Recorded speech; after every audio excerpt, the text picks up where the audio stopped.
Folks, it is a Freaky Friday, and even better, it's turtle time. Oh, boy. What could be better than that? The big wooden turtle is on the line.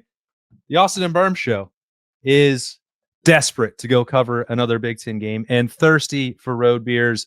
It is time for some bold predictions. How pumped are you for this trip, Birm? As pumped as I've been for any trip in like the last 2 weeks. Wow, that is off the charts excitement. Yeah, I mean, we're not going to sit here and try to put makeup on a wooden turtle, okay? Like Champaign is not one of the favorite trips of the year, but it does have a mouth. Yeah, so I guess there's an availability on there. But this won't make a lot of sense if you're listening to the audio only feed. The nice thing is we are in a position to see what should be a really good football game, as we talked about on Thursday morning's episode of The Beat. So let's think about what the luxury is we get, the luxury we have, the luxury to cover a football game in America in the year 2025 as the sport continues to grow and evolve and dominate. And we get to watch two of the best teams in the country. And there's no shortage of interesting storylines. There's no shortage of talent. And it should be a beautiful day, which is obviously for me on the field, that's the one thing I'm worried about the most is like, is Illinois going to be Illinois, like normal Illinois, or is it going to be 76 and sunny with 4-mile-an-hour winds? And apparently the weather tells me it's going to be that one. So that makes me more excited. All right. All that to say, welcome to The Beat. It is the Austin Birm Show. It is Freaky Friday. It is bold predictions. It is a top 20 showdown on Saturday. Big noon kickoff on Fox, 11 a.m. Central Time in Champaign for Ohio State in Illinois. The spread has dropped slightly, Birm. So as we kick off this show by making some score predictions, boldly perhaps, right now the Buckeyes are favored by 14 and the over-under is 49.5. Where are you now compared to Monday? I don't remember what I actually settled on Monday, but I'm about 27-17 Ohio State, I think. 27-16, somewhere in that ballpark. I think Illinois is going to score. I really like Luke Altmaier as a quarterback. I think that they've got weapons. The home team will have moments of momentum. There's going to be things that go their way, but ultimately Ohio State's talent is too much. Illinois' ability to get off the field when the Buckeyes are on third down, and Illinois' ability or inability to stop the Ohio State passing game, I think will be the difference makers. And so I think it will be an under. I do not think Ohio State will cover, but 27-17 Buckeyes. Yeah, there is one number that just sticks out like a sore thumb when you look at the Illinois resume. And I'm not just talking about a 53-point loss. I am talking about the worst pass defense in the Big Ten. It is hard to be number 18 in a conference because most conferences don't have that many teams. But Illinois is giving up more than 250 yards a game through the air. They just gave up 300 yards passing to Purdue a week ago. I am not a doctor, but that doesn't seem like a healthy situation as you get ready for Julian Sayin, Jeremiah Smith, Carnell Tate, Brandon Inniss, Max Clare, James Peoples, C.J. Donaldson, Bo Jackson, Will Kazmarek. Oh, and yet there's still even more. It's not ideal. It's not ideal. But I think that's bad. Context matters. Let's be fair to Illinois. They did play Indiana already. They did play USC already. Purdue, Ryan Brown threw for almost 300 yards against Notre Dame as well. So they've actually played teams that are kind of like pass-first teams. But Notre Dame's defense stinks too. Maybe. That's what I'm saying. I don't know. I'm trying to take the Ryan Day approach and throw out the Indiana game, but it's really hard to do it because it informs so much of the statistical level that Illinois is at. But even then, like Indiana just was running it down Illinois' throat in the fourth quarter. Anyway, it doesn't matter. I do think that what Altmaier and Hank Beatty have going here, I do believe, and I will boldly predict with the score prediction that Illinois will be the first team to crack double figures. I wasn't convinced about that earlier in the week, but I've come around to it. But they're not going to be able to slow down the Ohio State passing attack. I think this may be a game where you do see more possessions and more tempo for Ohio State than you would anticipate for a top 20 road game. The way that Illinois is going to try and defend them probably will require that. So I think that this game, Birm, will be 38-13 Ohio State. 38-13 would be a pretty pretty resounding and like national proclamation level type of win for Ohio State. I agree, and I think that that's going to happen. I think they're the most talented team in the country, and they certainly have a desperate and hungry coach who will want to send a message like that. And asked a little bit about Bo Jackson, which it appears on the screen that will be your first bold prediction. And Ryan Day talking about what the next step will be for him as he sort of becomes this starting caliber and first team carry heavy back. What was his answer to you when you asked that on Wednesday night? He said, Austin, I think you know the answer to this. And I was like, yeah, I kind of do, but you're going to have to say it to me anyway, which is that if you're going to become the Cadillac back for Ohio State, you need to be able to prove that you can handle 15 to 20 carries with the same energy, effort, enthusiasm, and ball security as if you're only getting 9. And I think that's always the next step. And even when we talk about James Peoples-Birm, like I think that there's going to come a realization when that connects for him as well. We've seen this with plenty of other Ohio State backs where they try and hit a home run on every 20 carry, and that's not what Ohio State is looking for, not what anybody needs, and it's been to the detriment of the offense. And I'm not saying that Bo Jackson is doing that. I think there's a lot of other ways you could look at the relative lack of explosiveness from the run game and point to more consistent blocking or more creativity with the schemes, but it's the way to consistently find 4 and 5 yards and then occasionally hit that splash play that becomes the hallmark of if you can be an every down back. Yeah. That's why Bo Jackson is at the top of my list. I think that this is a guy that has the opportunity and the talent to take things to the next level for Ohio State consistently. This is one of those classic something has to give bold predictions because Illinois forces more fumbles than I think anybody in the Big Ten, but I think they also have the third most missed tackles in the Big Ten.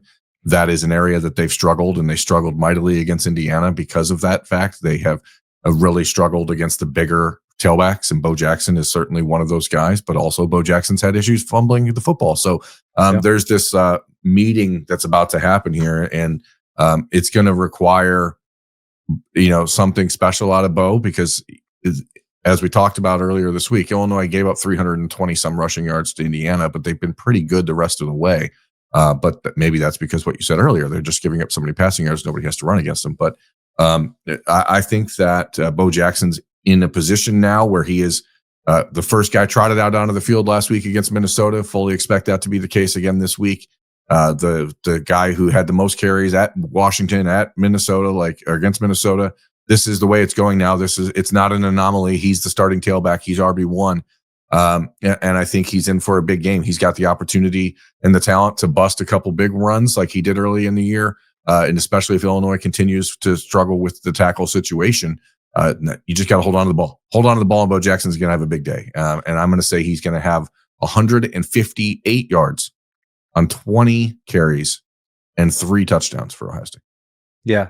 Wow. That's a pretty big day. I think that when Ryan Day was talking about Bo Jackson putting the ball out at the goal line, like lots of running backs do that to score touchdowns. But if you have a concern or a documented practice, resume of lack of ball security, you don't really have the right to do that, right? I think I don't know. It was Ryan Day telling every running back, "Don't try and score a touchdown by reaching the football out." It was like I think there's still some trepidation, even though Bo Jackson has earned the starting job, the top amount of carries on this in this backfield. It's like it still seems to be in the back of Ryan Day's mind. And when you're playing opponent like Illinois, which leads the Big Ten in turnover margin, I think that was just like continued emphasis that was Bo specific and not just like blanketly applies to every running back. Yeah. So let's call it whatever the number is. Let's go 17 to 20 carries, 150 plus yards. And let's revise that down. 2 touchdowns because Julian Sayin is going to throw at least 1. And so my current score prediction of 27-17, if Bo's got 3, that means the Buckeyes either don't have a passing touchdown or they miss an extra point. And I'm not going to wish that missed extra point juju on anybody. So let's go to field goals, but 2 touchdowns for Bo Jackson. Because as Spencer Holbrook of Letterman Row will point out, Jaden Fielding has never missed a kick on the road. That is a useful stat indeed. He has famously missed a few in the horseshoe, including one last week. And that I think should cover us for special teams on bold predictions this week. It does for me. I'm not going back to it, even though Brandon Inniss did make one whale of a play on special teams last week with the punt return and throwback to Lorenzo Styles. Maybe, Berm, I'm just too gullible. But if Jeremiah Smith, who has become, and just frankly is, a truth teller for the Buckeyes, if he says to me and you, Brandon Inniss is next, I'm just going to believe it. I don't think that there's any reason to lie or mislead. Jeremiah has talked very fondly about the work ethic and the leadership and looking up to Brandon Inniss for years, as they both grew up down there playing wide receiver in Florida. And, and I don't think it's going to be anything crazy. I think I'm going to boldly predict 5 catches for Brandon Inniss, which would be 2 more than he's had in any other game. I think all 5 of them will go for either moving the chains or finishing in the end zone. So 4 will be for first downs. 1 will be a touchdown. And he will finish with 73 yards in this game. Is that the most outlandish thing to predict for anybody? Does that qualify as a true breakout in the mold that Jeremiah Smith was describing after the game against Minnesota last week on the Notebook? No, probably not. But I think it would be a reminder of why Ryan Day and Brian Hartline and the rest of the Ohio State wide receivers continue to talk about Brandon Inniss as being a really important cog in this offense, even if statistically you look at the box score and it doesn't bear itself out there. Yeah, I mean, if you listen to Jeremiah Smith on Wednesday night talk about how he's been looking up to Brandon Inniss since he was 9 years old, I mean, the impact that Brandon Inniss makes on this team is certainly beyond the box score, but you also have to find ways to be a part of the box score if you want to be a guy that people continue to look to and call on. And Brandon is, I think it would be very helpful for Ohio State if Brandon can go out this weekend and showcase a little bit of his athleticism, because I think there's been some questions that people around the country have had about his explosiveness this season when he's had the ball in jet sweeps and end arounds. And, obviously playing in the slot, you're not called upon to stretch the field a lot, but Brandon is a really good athlete. He's very shifty. He can make plays. I'd like to see him get an opportunity to get down the field a little bit and use some of his receiver skills, because we've seen more of his skills as a quarterback this season than we have as a receiver. So, more as a running back and quarterback than we have as a receiver. So it's time to really lean into that and reward the guy. I mean, Brian Hartline and Ryan Day are certainly not sitting at the Woody Hayes Athletic Center saying, well, we have to get player X this number of touches, but there is a desire to reward people that do things the right way and that you're leaning on. And Brandon Inniss is that guy. So time to step up. And Illinois is going to probably have their eyes a little bit on Max Clare after his 5-catch game a week ago. So I think it sets up nicely for Brandon Inniss to be that guy, regardless of whether Jeremiah Smith is prognosticating it a week ahead of time or not.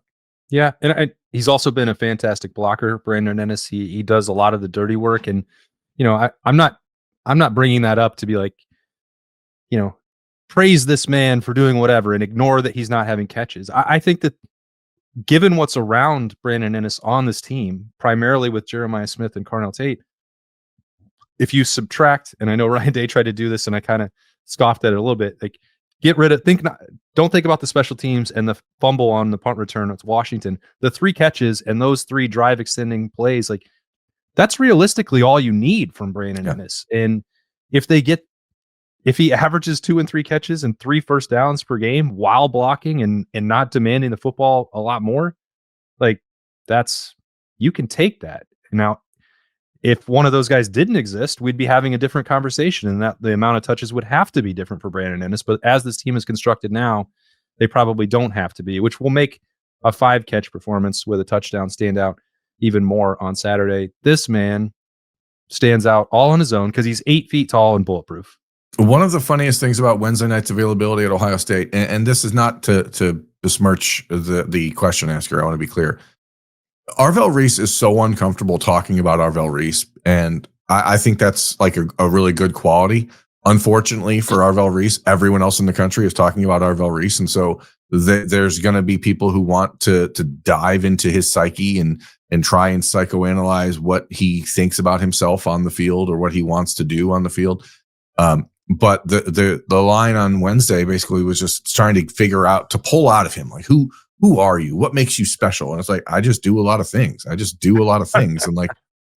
that's there doesn't need to be much more said than that. And in the last couple of weeks, going back to the Ohio game with Parker Navarro and then the Washington game with Damon Williams, we've been able to see Arvell put the depth of his talents on display. Some of it in the spy role, which he seems to really savor. Some of it as a traditional edge rusher. Some of it as a off ball linebacker. He's doing everything, and I think that he's a guy that is going to continue to get better. And this is one of those weeks that sets up really nicely for him. Illinois has been throwing the ball a lot lately. Let's be clear, but they still are a team that wants to establish the run, and that opens up a big opportunity for Arvell to be an impact player in this game. But beyond that, Luke Altmaier is a statue in the pocket. Now, he's a statue. Let me be clear. He's a statue compared to Damon Williams or compared to Parker Navarro. He's not Joe Flacco or anything like that, but he is a guy that has taken 19 sacks this season already. So Illinois giving up almost over 3 a game. Altmaier does have the ability to stretch some things out. I mean, he's got a 25-yard run against Duke. I think he has negative rushing yards on the season because of the sacks, but I can't remember. Does Duke have an Arvell Reese on their team? Not to my knowledge, but I'm not entirely sure how that works on a week-to-week basis around the league, around the college football. But I think this is just a game that sets up for Arvell to do a lot of things. It's traditional pass rushing, dropping into coverage and covering running backs and tight ends, chasing down Altmaier when he does decide to try to break the pocket, because like this is the game for Arvell. I think you're going to see a double-digit tackle game, 2 sacks, and 2 turnover creations. I don't know what they're going to be. I don't know if it's a tip ball that turns into an interception for someone else. I don't know if it's a strip sack fumble. I don't know if it's just hitting a running back in the hole and causing a fumble. But I think this is a national coming out party for Arvell Reese, or kind of like the ribbon on top of the national coming out party for Arvell Reese, as it's a big noon kickoff, top 25 game, all of the attention that's going to be on this one. I think he's in for a huge day. So give me double-digit tackles, 2 sacks, and multiple turnovers created.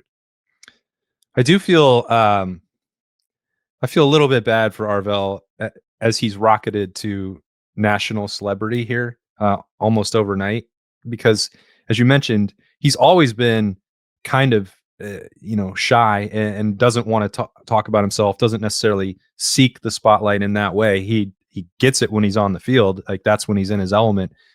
But like, for any of these freaks, these aliens, a Caleb Downs, a Jeremiah, an Arvell, how are they supposed to describe like what makes them great? Like, it's not like they started as not aliens and then built themselves into it and could say, well, I did this and I ate these vitamins and I took this rep, and then all of a sudden it connected and I was good. Like, these guys have always been off the charts athletes. And I don't envy them to be in that position, because we all want to be able to write the story of their growth and, development, and they did this and that. And here's the origin story. But like, sometimes these outer space craft just drop people onto our planet and they can't really explain that. They're not allowed to.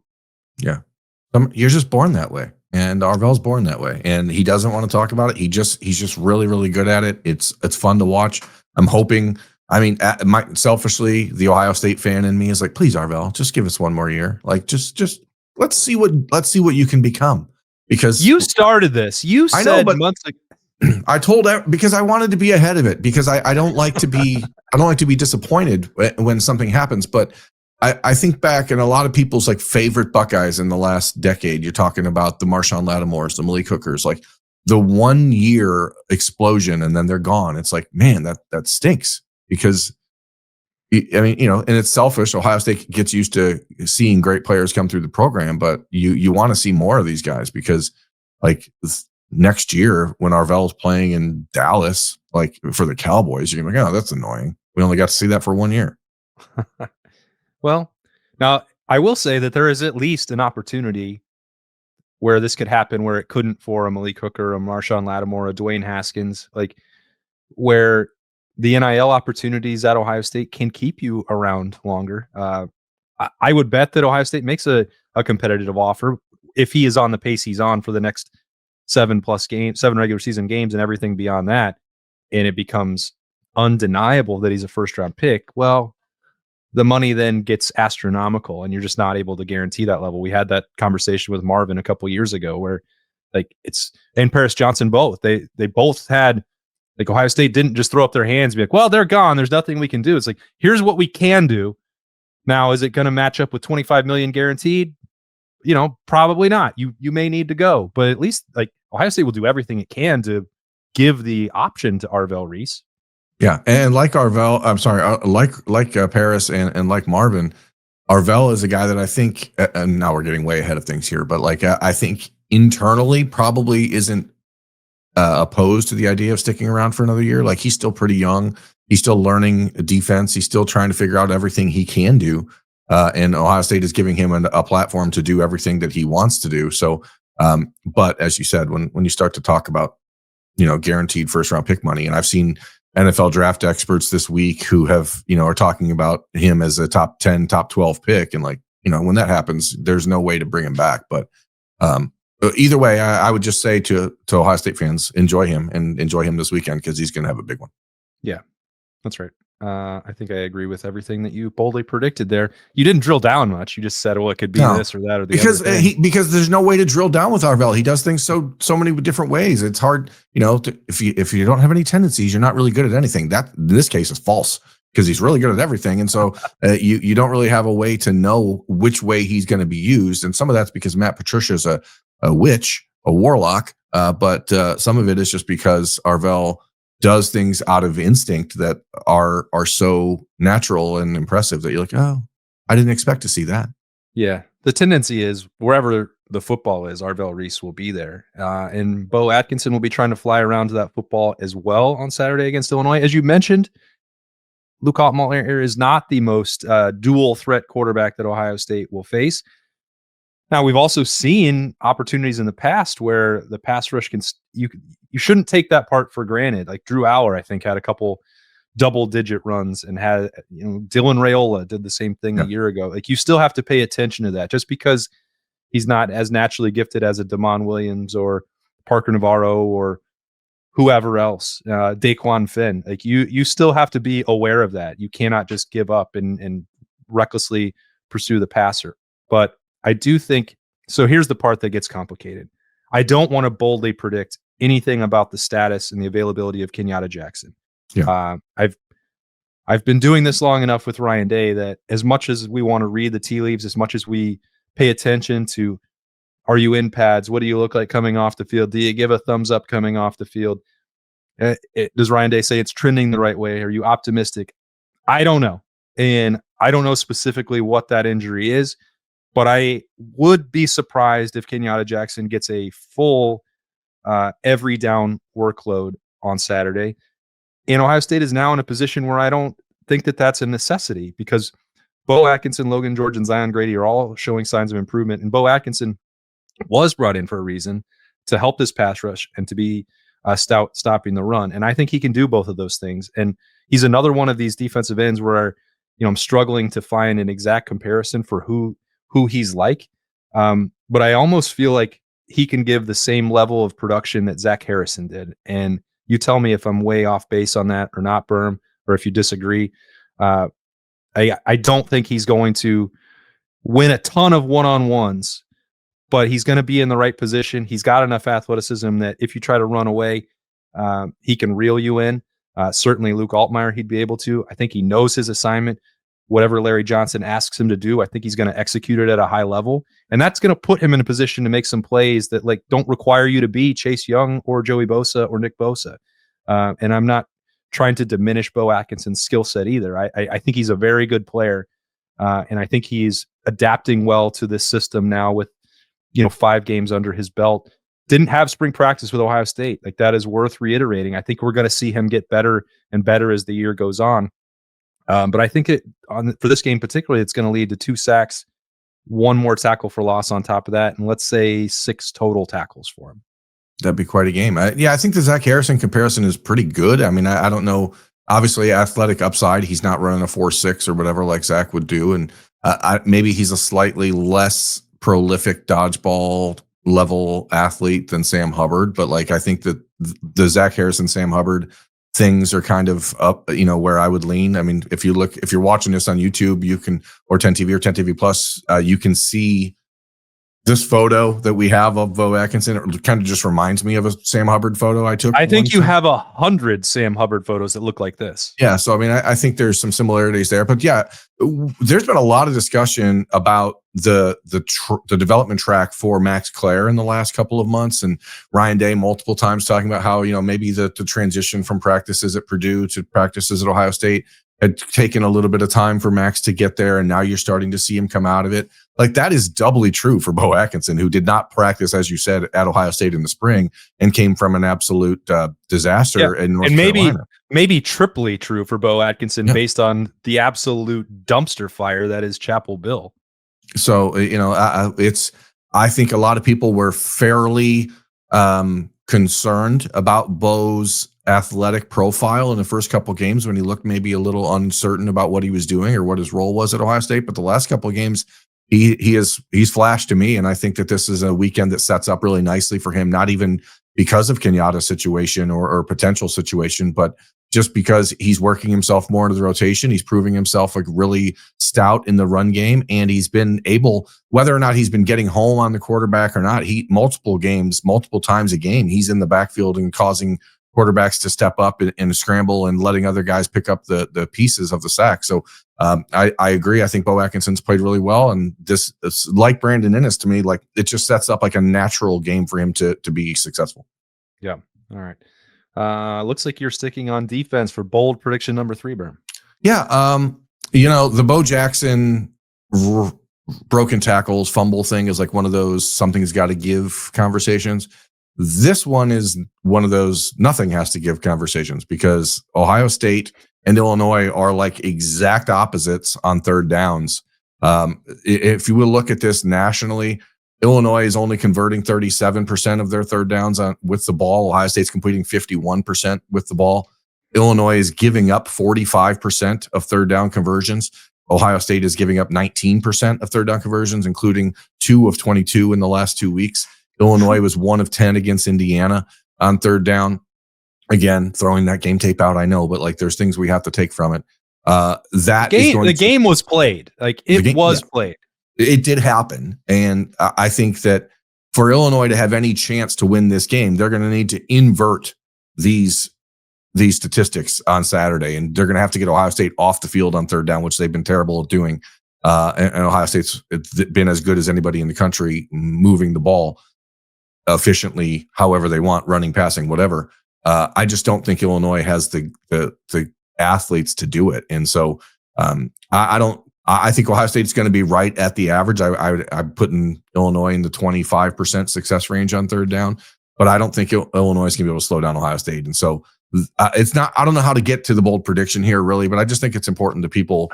Like, this is a game. What happened to this? Where's Ohio the drill State, down? Because I just think it's a telling moment. It's a telling metric for how this game is going to go. But what is the bold prediction? Let's say that Ohio State is 50% or more on third down and Illinois is under 20% on third down. Like, that's the stats.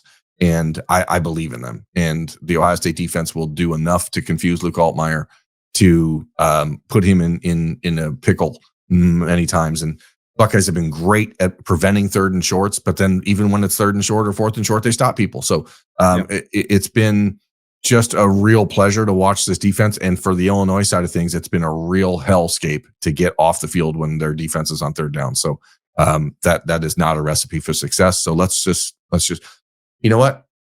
Bump it up. 60% third down conversion for Ohio State in this game. You know why that is? Because you're saying, and there's a chance. It's because Julian Sayin is going to throw for 350 yards in this game. And new career high. I'm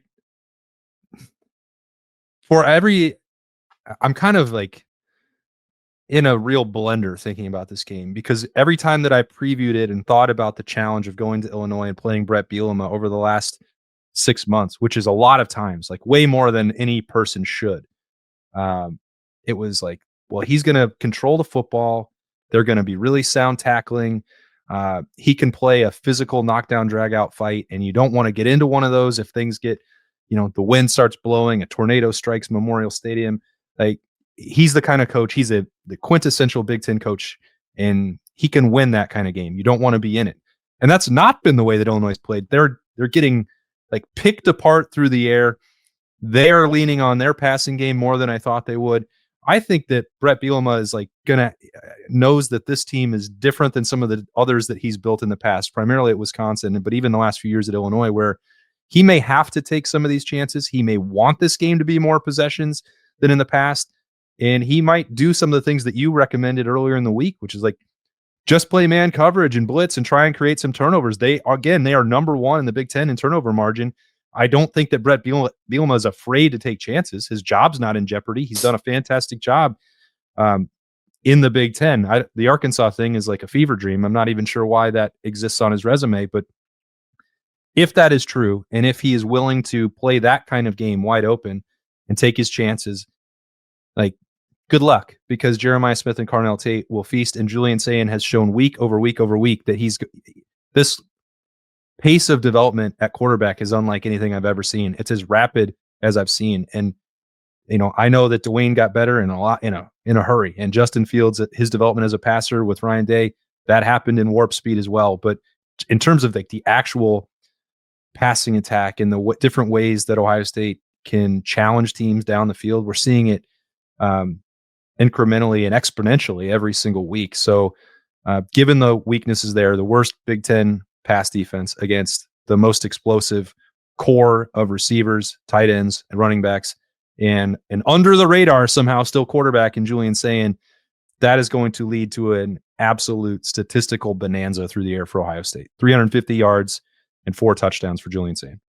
A statistical bonanza. I just tend to think that Illinois has to keep the game wide open this weekend if they want to have a chance to win. Going back to what Jeremiah Smith said on Wednesday, like the running backs will kill you, the tight ends will kill you, the wide receivers will kill you, all the guys will kill you. But like, would you rather it's death by 1,000 cuts or death by one? And I think that Brett Bielema is smart enough to realize that if you can keep the ball away from Ohio State, you can slow them down, but you still can't beat them in a 60-minute game. If you can just keep them on their toes and keep pressure on Julian Sayin, maybe you give up some big hits, but you're going to get some as well. So I think that you're absolutely right. Let's go back to that Purdue game in 2018. Like, Dwayne Haskins threw it 73 times and had 484 yards passing. Like, it doesn't high number of passing yards allowed doesn't mean you're not able to win a game. So I think you're willing to risk that as long as Illinois is choosing to not let Ohio State out physical them or not kill them with 1,000 cuts, because that's when Illinois, the best part of their team is their offense, which is unexpected and not the norm there. All right, so this is what they're playing for. It has been 8 years since the Illinois has been on the line. I think there's a story to be told there about where this trophy, the real one, has been hiding for Ohio State. We'll see if they can keep their hands on it on Saturday. The kickoff is 11 a.m. Central Time in Champaign. Very much looking forward to getting over there for game number 6 for Ohio State. Top 20 matchup and a rivalry trophy. And kudos to the actual company, Rivalry Trophy. They sent me this a long time ago, and it is one of my prized possessions. And the Buckeyes don't want to lose their version either. We will be over there for pregame keys. Those will be bright and early. We'll have the availability report. We'll talk about that on Saturday morning. We will have the notebook. We will have snap judgments. We'll have everything, no matter what happens for Ohio State and Illinois. Thanks for getting ready for the weekend with us right here on a Freaky Friday on the beat for the Austin and Birm Show. He's Birm. I'm Austin. Have a fantastic weekend, folks. We'll see you in Champaign.